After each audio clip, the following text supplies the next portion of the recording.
Hi guys, we are here with Hannah and of course Eric. Hannah, why don't you introduce yourself? Tell us a little bit about yourself and kind of the reason we brought you here. Yeah, well, thank you so much for having me. I'm Hannah Smith. I'm a therapist located in the Kenwood area. I specialize in treating women's health through all stages of life, but particularly in the perinatal experience and parenting. And I treat through EMDR intensive. So, in days of intensive therapy that really allows people to kind of work on the things that have impacted them from childhood and may now be impacting their parenting experience or their perinatal experience. Wow. We are so excited to have you on, Hannah. We were just talking off mic before we started recording just about how this is such a needed area of expertise that Tiffany and I have had a few clients in this area. And so we're really excited just to have you. I think I have a question for you just right out of the gate, because I noticed you are not just someone that's taken a few trainings, like you are someone that has like a whole other like certification. So I was gonna, and I may even mess it up because like I didn't practice it, but I looked it up yesterday. It was interesting. What is a PMHC like Yeah. certification? So if I'm looking online, like what is that? Because I don't know if our listeners would know what that is. I will check myself. I did I not don't know if I know what yesterday. that is. Yeah, it's a growing area of expertise, and it's from Postpartum Support International, which is like the leading organization in the world that supports women during the perinatal experience. And they offer this PMHC, which is a perinatal mental health certification, which it requires like I think it's now it's a little bit harder to remember, but like 20 hours Mhm. of in-depth training, 2 years of post-grad experience in the birth experience, like birth world or perinatal world, and a certification exam. So similar to like the LPCC exam, or I mean, like the fancy exam we all have to go and take where we're like sitting. I Mhm. had to take another one of those for this certification. And Wow. it really, I got into the PMHC world when I was 8 months postpartum, and I already had my master's degree, and I was already practicing. And I felt like I literally knew, I wish I had had it before, because there were so many experiences I had that I felt so validated by when I'm learning about this. I'm like, oh my gosh, I'm a mental health professional. I had no idea this was a normal thing or like a typical thing that happens during the birth process or the pregnancy process. And I really was like, oh my gosh, this is such an enlightening area of our field that just really isn't like highlighted nearly enough. Mhm. That's so helpful. I honestly, I just thought one takeaway I wanted to make sure is if someone is looking for that expertise and they see that PMHC credential, like that means Yeah. that is what Hannah's talking about. And so Yeah. that's one of the things Tiffany and I will roast on the podcast is sometimes people say they have expertise in everything. Like that is certainly expert quality when you've gotten a certification in something and have that ability to advertise that. But Tiffany, I know you've prepped a lot, and I mean, we both did, but I don't want to steal your questions because I usually do that. So I'm just calling myself out that Tiffany makes these great questions and I steal them. So Tiffany, I want you to get the chance to ask your great questions. Yeah, I guess the first question I would have for you is kind of like what are some common experiences or practices in women's healthcare that can lead to feelings of trauma, especially those for those dealing with infertility? Yeah. So if it's okay with both of you, I'd like to sort of take a step back and set the like stage of how the mental health and the physical health system was formed for women, because I Mhm. think it provides a lot more context for the traumatic experiences, and that it's not necessarily Mhm. doctor patient, like it's not a bad doctor doing something to a patient, but it's the system that doesn't take into account the needs of women. So looking through a historical context, the last lobotomy on a woman was performed in 1967, which is like in my parents' lifetime, right? Like that is a Yeah. very fairly recent, like common practice that women were labeled as hysterical for having emotions, for speaking up for their needs, and were often put in psychiatric asylums. Like up until the mid 20th century, women could be put in an asylum simply for like defying their husband or their father. So this is really like it gives us a lot of context for the way women are believed, the way women are treat it. Um, through the 1970s, so 1977, the Food and Drug Administration ruled that women of childbearing age should be excluded from all phase 1 and phase 2 clinical trials because they were too complex because of hormonal systems. So that was overturned in like 1986, I believe, but that was 10 years of when women were like not included in trials. And that really impacts the way that we know women are impacted by drugs, by procedures, all of these things. And while now we say that like women are included, I think it's sort of, it may not be as formalized, but there's some informal processes that women are excluded through. So like I was listening to another podcast the other day on GLP-1s, which are like Ozempic, Wegovy, all of those new medications. And in the phase 1 and phase 2 trials of Ozempic, women of childbearing age who were not on, I think they said like highly effective form of birth control were excluded from the trials. So like, and there's a reason for that. I think and I don't know what the way around that is, but it's important to recognize that like a lot of the medical knowledge we have to date doesn't take into account women's bodies and women's needs. Like this is, and forced sterilization happened as late as the 2010s. And for incarcerated women in California, Roe v. Wade was overturned in 2022. We're hearing all this horrific news about the maternal mortality rate, which is rising, and women dying because of these concerns. So like when we look at the interactions that's happening between a singular patient and a doctor, all of this context comes into play, right? Like what Kamala Harris says, do you think you fell out of a coconut tree? You exist in the context of all it has come before you. Just really recognizing like all of those interactions, the way women have been seen throughout time, what we know about women come into play in this like singular interaction with a doctor and a patient. So what we do know is that like women's pain when they report it to a doctor and their symptoms tend to be minimized. And this is seen from the ED to the PCP, right? Like when you go to an emergency room, women are more likely to wait. They wait 29% longer to be evaluated for heart attacks when they present with chest pain. We know that women who report having symptoms of like, I'm having pain with periods, I'm having pain with sex. I've had so many clients sit in front of me who tell me about this and their doctors say, that's weird. I don't like, let's get you on birth control. It's very, very minimized. It's sort of like, well, we don't really know what's going on with that. And rather than digging, we're just going to try to find a solution to the symptom without digging deeper. PCOS, which is polycystic ovarian syndrome, impacts up to 18% of women, which is wild. Almost 1 in 5. More conservative estimates say like 5 to 12%. And there are no FDA approved medications or courses of treatment for that.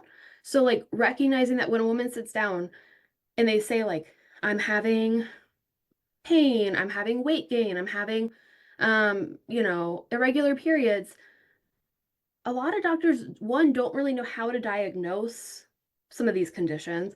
And then two, we don't have the knowledge about like, how do we treat it? So often doctors, and not because of being a bad person or a bad doctor, but just because they have like a lack of knowledge, sort of dismiss this, and we recognize that there's a lot of implicit bias about women, and then we add in any sort of intersectionality of like race or body size or sexual orientation or gender identity, and it just amplifies more and more and more.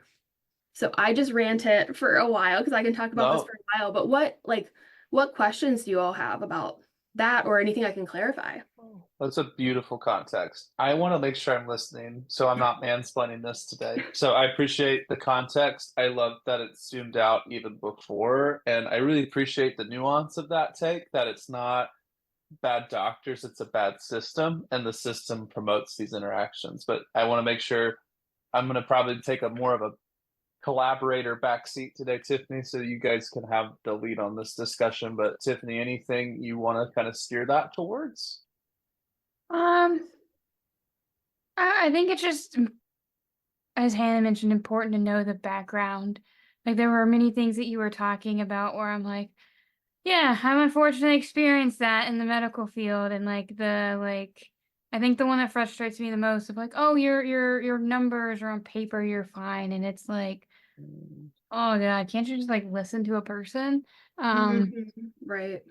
Yeah, and I guess like knowing the way the system like has been created, like, what ways do, your clients come to you and talk to you about like those feelings of being traumatized in the medical field? And I can only imagine like the raw emotions you work with when it comes to like infertility in the medical field, because I know like there's some doctors, not to shade anyone, who like don't believe in vitro and like have very staunch opinions.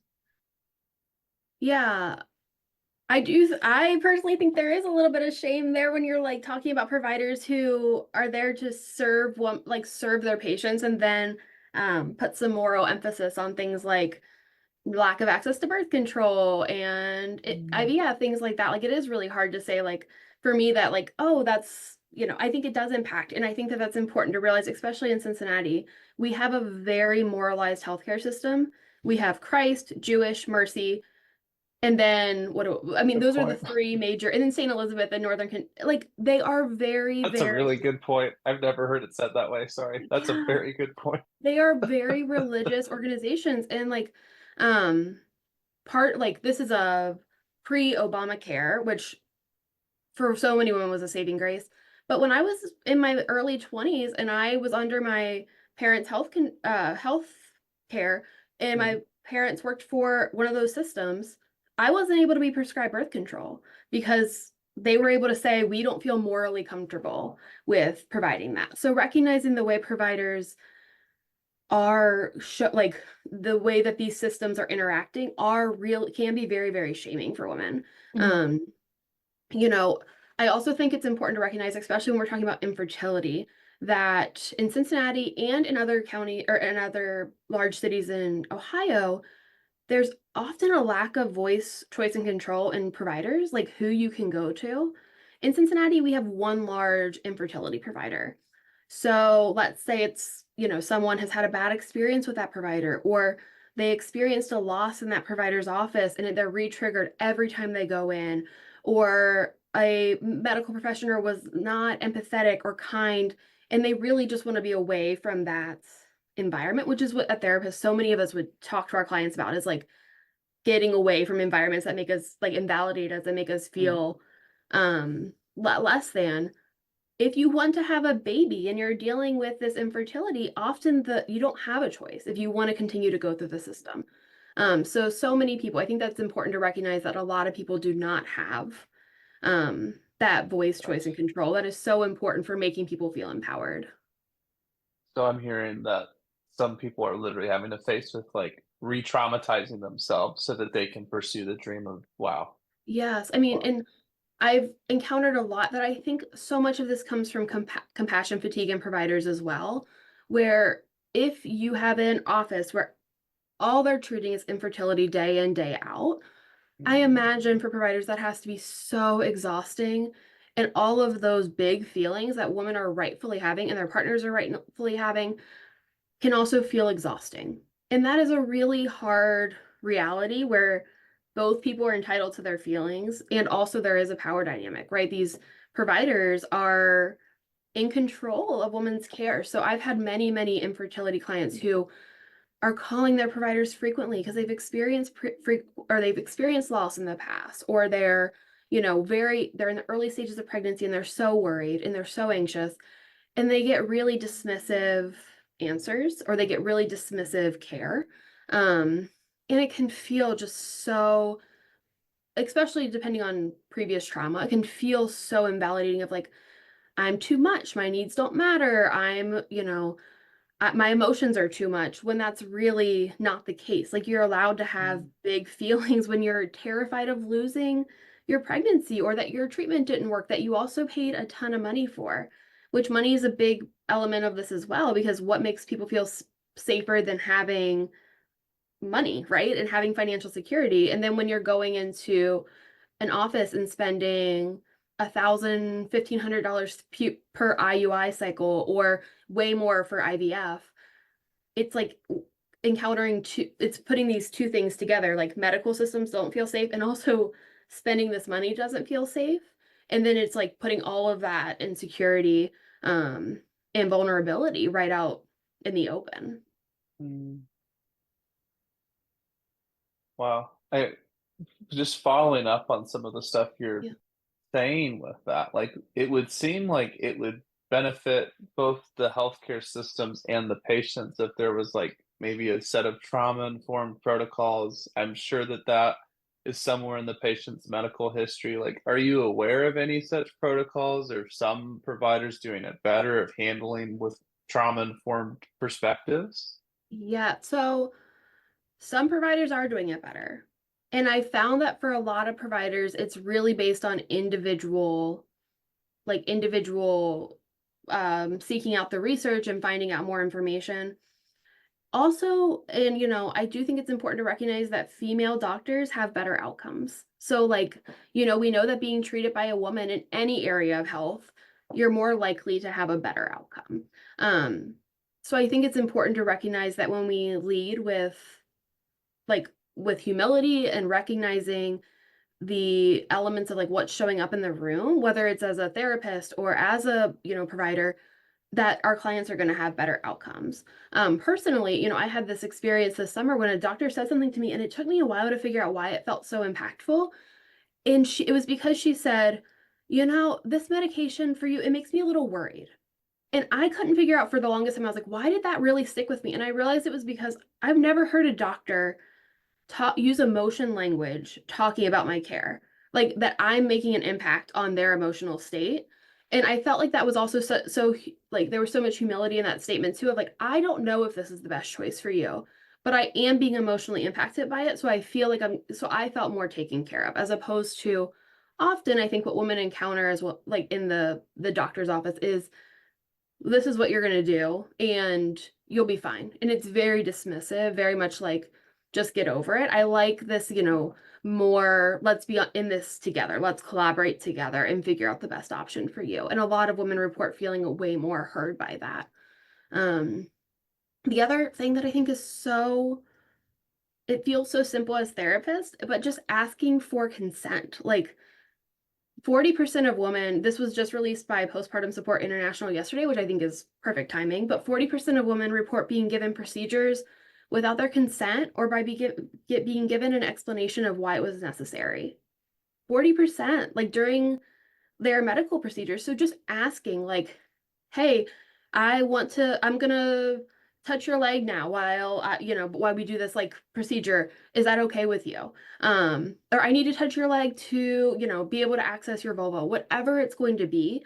Like just explaining why it's necessary, I think is so important. Um, so many women during birth come to me and feel so like almost made inhuman by this procedure that just used them as a vessel to like get this baby out of them, which I think is also a reflection of our very pro-natalist society, but like in the values that sometimes can show up, but also like really recognizing women have a place in this as well. Women have a place in the birth experience and it's their birth. So ask for consent to do things or explain why things are necessary.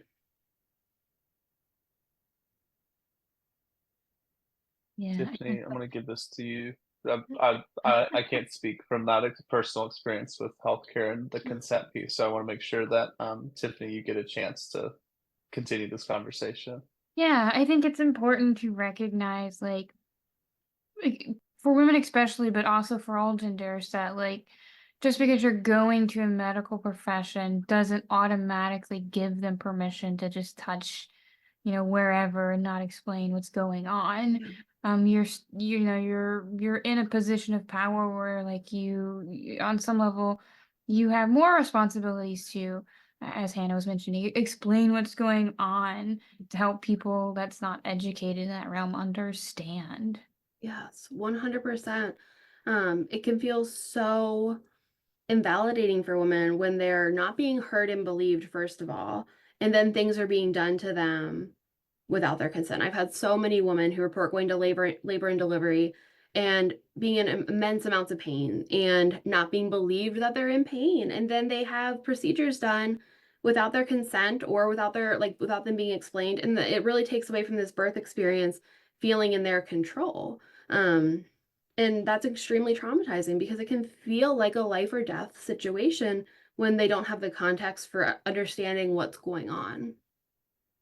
So a question came to mind. I know it's a little off script, from kind of the main points that I had emailed to you, but how impactful do you think it would be to incorporate people doing infertility trauma work that you do into these practices and creating a more holistic approach to women's care?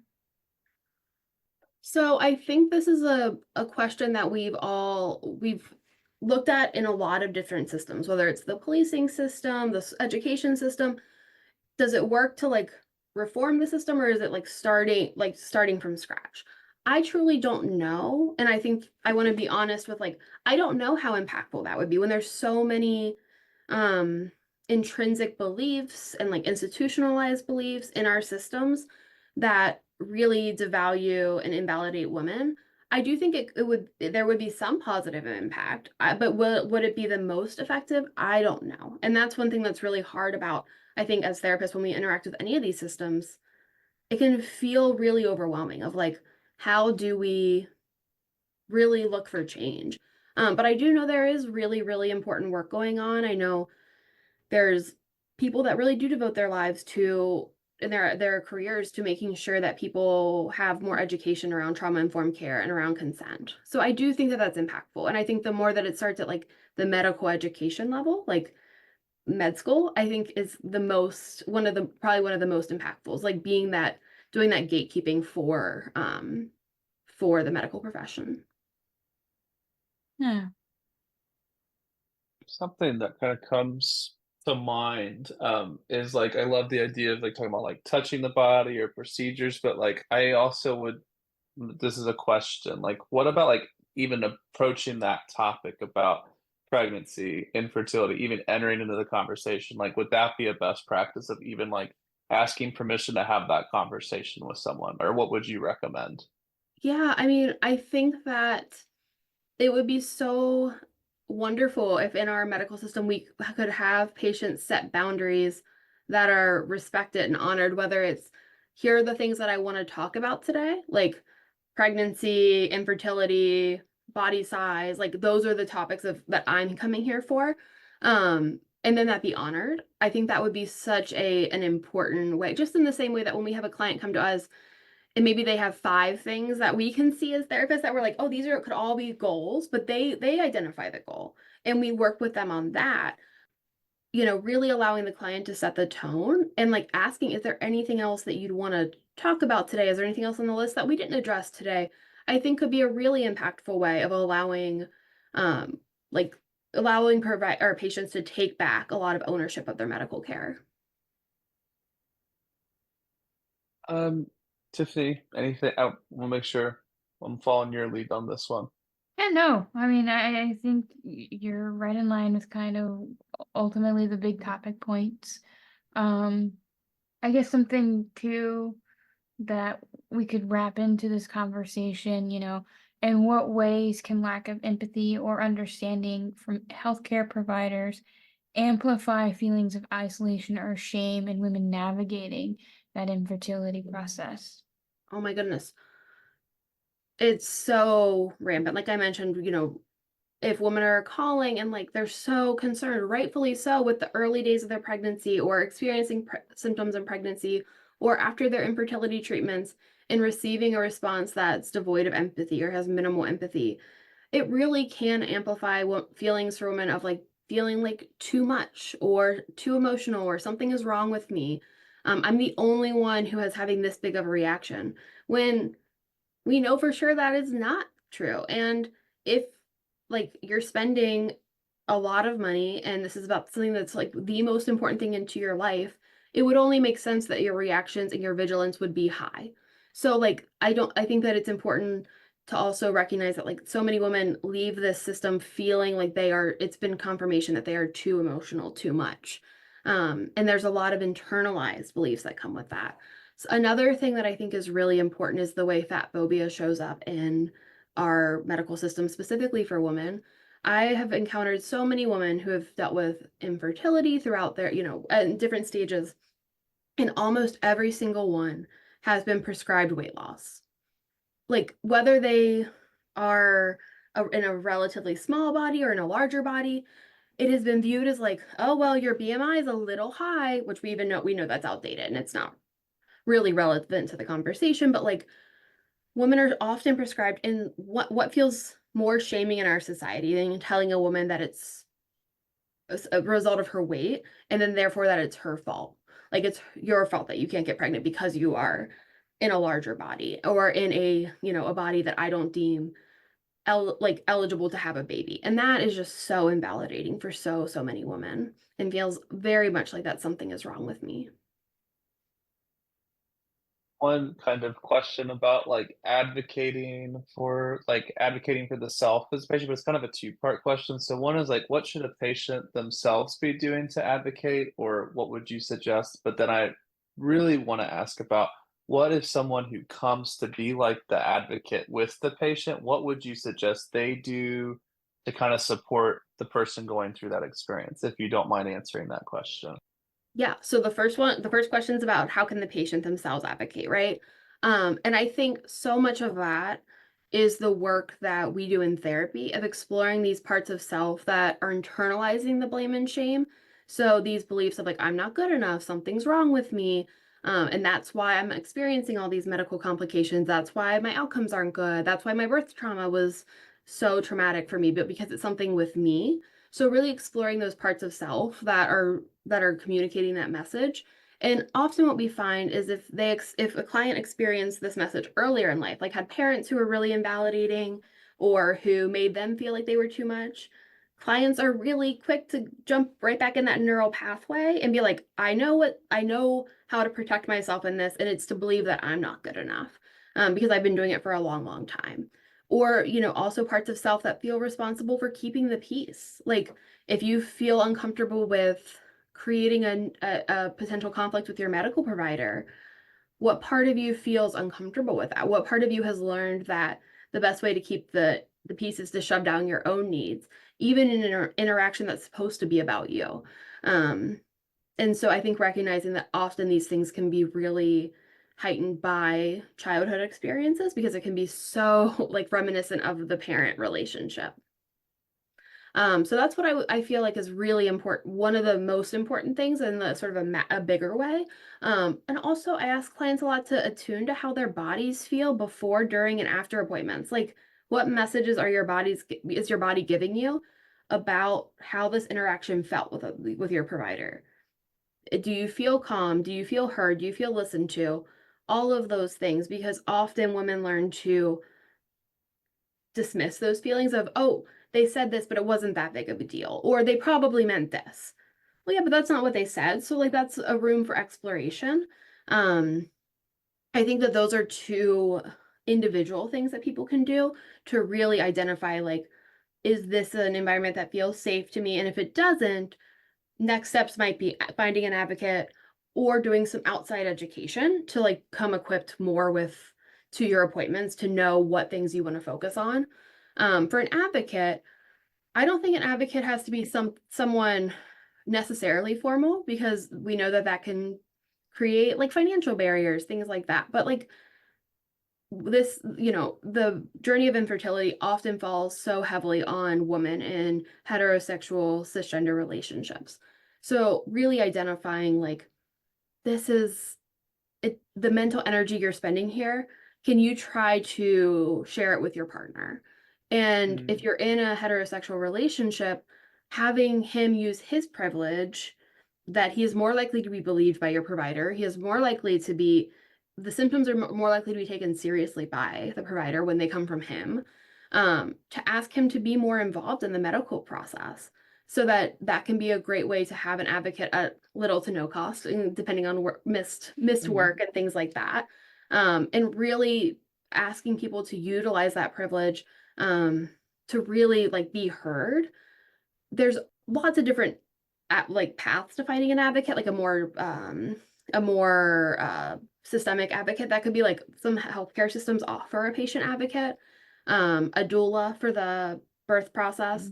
And doulas are amazing. I think that if you have the resources to go through birth with a doula, so wonderful because they are going to be a lot more, in my experience, trauma informed around making sure that you have consent, that you have that you have information about what's happening to your body and what the level of risk currently is.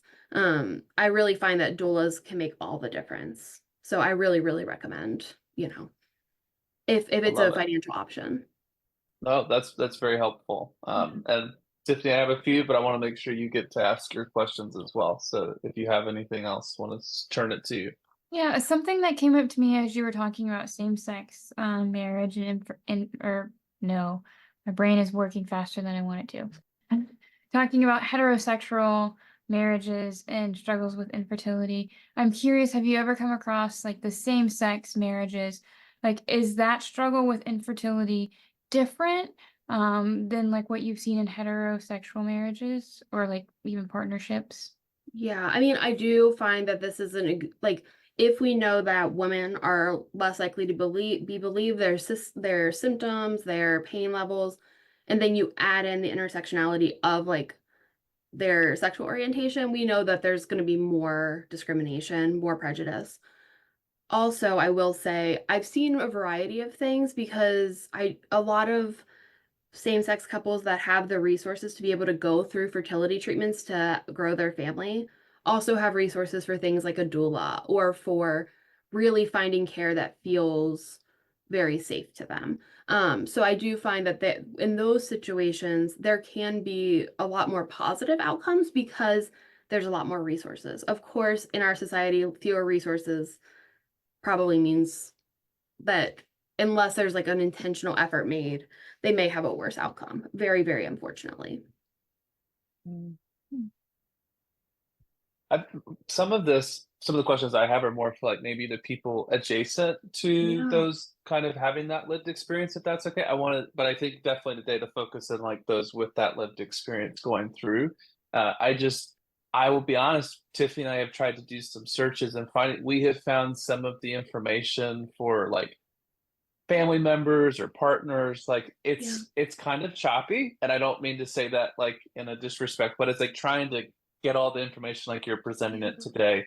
Like I think this is just I'm learning things even as we are talking. Like, do you think like there's a best practice or like effective ways as like a partner, friend, family to just address the healthcare trauma of that experience of infertility? Is there anything you would think? I know it's very hard to do this every time, but is there a general kind of, hey, this would be the general way of trying to approach that conversation you would suggest?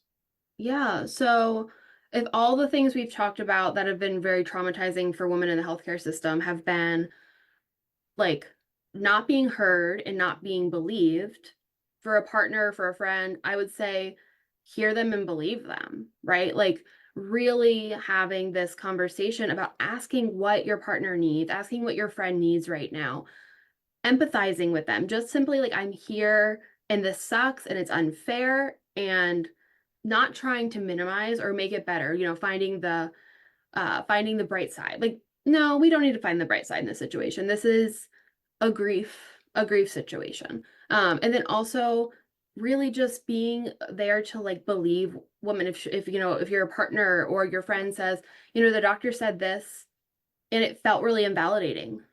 Yeah, I bet that would be invalidating. Like, really, there's sometimes in cisgendered relationships and like heterosexual relationships a trend sometimes I've noticed of like partners feeling the need to problem solve. And I think it comes from a really kind place, a place of like, I want to make this better. But what it really can feel like is a lot of invalidation. So when I work with, I don't really work with couples anymore, but like when I work with women and I'm talking about like how to communicate to a partner, a lot of like clarifying, is this a emotion conversation or is this a fixing conversation? Really allowing partners to know like we don't generally need you to be fixing this because it's outside of your scope. You can't fix this. But really asking like, I just need you to be there and believe me and hear me. To really not try to not re-traumatize. Man, so helpful. Tiffany, I got a few more. Are you okay if I ask a few more? Yeah, yeah, go. I'm Okay. absorbing. No, I know some of these Tiffany and I came with together, but what are the things for individuals who maybe not experienced infertility or IVF like should not be asking or doing? Like I know it's a very zoomed out question, but like what are the like Yeah. maybe do's and don'ts of like trying to support someone going through that experience if you have not gone through that experience Yeah. or understand it? Well, from like a very zoomed out lens, I really think that culturally we're on a good track in this very specific way of Mm, making it more taboo to ask people about their reproductive future and their plans and all those things. Like mm, that it's no longer, I think it really is to our benefit, whether we've experienced any sort of infertility or reproductive challenges or not, to not make it so common to ask people, are you going to have kids? When are you going to have kids? Are you going to have another one? Because those mm, questions can be so rife with pain, heartbreak, and also, to be frank, it's no one's business, right? Like what is someone is planning to do with their family, because that comes into things like your mental health and your finances and all of those things that you may not be willing to talk to with Aunt Susan at Thanksgiving. So really, I think as we remove those conversations from the norms, I think that's a really great way to make this more protected. Now, if you do have a friend that you know is struggling, or you have a friend that you know is going through this, again, asking, like, I think is so powerful. Asking, like, making it clear, this doesn't make me uncomfortable to talk about, and I want to make sure that we're talking about it and I'm there for you in the way that you need me to be. Are you okay if I ask questions? Do you want me to check in? You know, I'd love to do some things for you. What do you need right now? Like really asking those questions rather than what people often feel the need to do. And I think it can be hard even as a therapist is wanting to rush in and fix because we want to make people feel better. So often there can be an inclination for when you're talking to a friend with infertility to be like, let's, find the bright side, or, I want to tell you about this person that I knew that was going through what you went through, and they now have a happy, healthy baby. That doesn't feel good to someone who is experiencing infertility, right? This idea of like, oh, this other person had a success. Great, that person's not me. And that doesn't necessarily feel good or empowering. And really recognizing that, like, as much as it's coming from a place of wanting to make someone feel better, that centering your own emotions in this interaction of like, I want you to feel good. I want me to feel better about this interaction because I was able to offer some like wisdom or something good is not going to feel good for the person going through this. I think truly just it's this just so well sucks. said. Oh, thank you. Well, I think truly just a this sucks. I hate this for you. It's unfair. Like that is just like the method, like the messaging that we give in grief therapy, right? All the time as therapists, and recognizing that this truly is a grief issue. Yeah, it's about you're making it about you at that point when you're trying Yes. to, oh, it gets this or don't give it's like that's about you. It's not about that person. And I think that's Yes. really shameful that if you're Yeah. trying to make it about you for someone that's going through a trauma. I'm like, Yeah. that's pretty rough. Tiffany, I Yes. look like you may have had something. Yeah, I just had essentially two little plug points to go with what Hannah was saying. Like, um, there's that part of like where society has made it so I don't maybe the word is unacceptable to just say, Mm. "Oh, that sucks," and to like encourage people to sit in the fact that emotions really fucking suck. Yes. Yeah. And we've gone into masking and doing this little play, so to speak, of like, let me just say, like, let me just do more journey comparison, and so and Mm. so's journey like turned out fine, and your Yeah. journey will turn out fine. Just kind of that like unintentional like putting down of like, well, I feel better that I don't have to sit in this emotion with you, and so got through it, so like you'll be fine. And it's like, well, maybe, but also like I don't give a shit if I'm fine. I just want to sit here in it with somebody. Right. Yeah. And really just like being someone that can just sit in that discomfort is such an uncomfortable place for us to be as humans. Hmm. But recognizing when we're like sacrificing our own comfort, that's one of the like most authentic gifts we can give someone, an authentic like gift of our presence. Because a lot of people, they feel so isolated on this journey by the fact that they are alone, like in their body, but then also in the fact that like they can't have a conversation with many people in their lives, including often their partners, that feels like we're just sitting there and feeling this together, which I think is Mm. one of the like biggest tragedies of this. Yeah. just throw a plug of like, don't ask how someone's doing related to this, or check in if you're not actually going to hold space for it. Just I Yeah. think we could say that for a lot of different situations, but that is so much more damaging than just not asking at all or even being aloof and distant. Yes. I got two more questions because I really think you're qualified to answer them. One is, what do you recommend to people who are posting about children or pregnancy announcements on social media? Like, what do you any like? I mean, I'm not trying to make you the authority on all things, but like, what do you think about that? Is there a way where people can do that in a trauma informed way? If you think so, I'm just curious. So that is a question I'm going to make my intro a little bit longer so I can think about it. But like Yeah. I think that's a hard one. I mean, one thing I think is challenging is when you're posting on social media, you're potentially posting to like 300 for, however many people that you have no idea what they're going through. And I do think there's an element of you can't be responsible for everyone else's emotional experience. Like I think there's also an element here of like making sure that you're not taking on too much responsibility. But if you also have people in your close like network um that are going through this, I think having a conversation ahead of time, a conversation that's empathetic and kind and often not face to face. I know it can feel cruel to do something like this over the phone or through text, but allowing them to have space where they're not having to care for your emotional reaction. Like if you're like Mm, telling a friend who's going through infertility, I'm pregnant, um, like over text sometimes can be the kindest way because then they can have whatever reaction they need to have. And like, then they're not caring for your emotions of like, I'm so happy for you, but I'm just sobbing because of this is like yeah. doing my own, that your friend is happy for you or is there whatever they can be right now. But maybe they just can't have that. I think that one thing I try to do for a lot of my infertility clients is really look at what are those places that where you can be triggered. And for many clients with infertility, social media is just such a negative place to be Mm, because people are going to post about kids, people are going to post about pregnancy. And I do think it's really hard. That's one of the negative sides of social media is like you're being exposed to all these details of people's lives that maybe it's like Kevin from high school and you haven't talked to Kevin in 15 years, but it's mm, painful to see his girlfriend's pregnancy announcement or his partners like yeah. they're posting pictures of their kids. So really identifying like, is this helping or hurting you?